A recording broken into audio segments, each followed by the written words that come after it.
दोस्तों छोटा सा वाक़या समाअत फरमाइए, आपका ईमान ताज़ा होगा। ये वाक़या दिल के कानों से सुनिए, दिल में जगह दीजिए, यकीन करिए ये सुनने के बाद आपके दिल से आवाज़ आएगी, अल्लाह अल्लाह तो वाकई समीअ व बसीर है, तू तो सुनने वाला है। तू जब चाहे किसी शहनशाह को फ़कीर कर दे और किसी फ़कीर को बादशाह कर दे, तुझे ताकत है। शहर लाहौर की गलियों में से, तंगो तारीक गलियों में से एक जुड़ा हुआ घर, छोटा सा घर, मासी और भतीजे की गुफ्तगू समाअत फरमाइए। मासी कौन? ज़हनी तौर पे 50% अब नॉर्मल, 4 बच्चे वो भी अब नॉर्मल।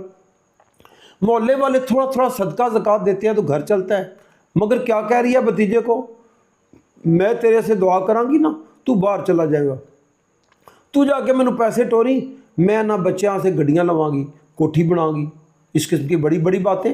भतीजा कह रहा है मासी बिल्कुल सही है, तू मेरे से दुआ करी, मैं तेनों पैसे टोरांगा। कभी कभी वो ज़ात सुन लेती है जिसके दस्ते कुदरत में हमारी जान है, हमारी सोचें हैं, हमारा दिल है। दोस्तन अजीज़, चंद माह के बाद शरीफ लड़के का नाम था, सल्तनत उम्मान में चला गया। एक बड़े अमीर शेख की ड्राइवरिंग उसके नसीबों में आ गई। शेख से बड़ी गपशप हो गई। एक दिन उसने सारा माजरा अपने मालिक को सुना दिया कि इस तरह से मेरी मौसी है, अब नॉर्मल है, 4 बच्चे उसके अब नॉर्मल हैं, वो मुझे दुआएं दिया करती थी। बस तकदीर का दरवाज़ा खुल गया, वही हुआ जो उनकी ख्वाहिश थी, जो उनकी दुआ थी। पता चला कि मालिक ने सुन ली थी, अब वो मुसब्बब असबाब है। शेख ने कहा, शरीफू मेरी एक बच्ची थी, 16 साल की होकर दुनिया से चली गई, वो अब नॉर्मल थी, उसके हिस्से की कोई जायदाद है, क्यों ना तुम्हारी मासी पे खर्च कर दें। अल्लाह अकबर, अल्लाह अकबर।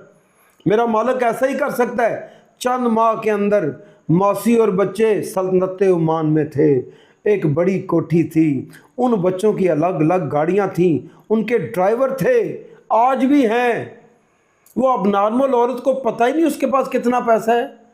दोस्तों, अल्लाह की बारगाह में पैगाम सिर्फ यही है, कभी कभी ना भोले बन जाया करो।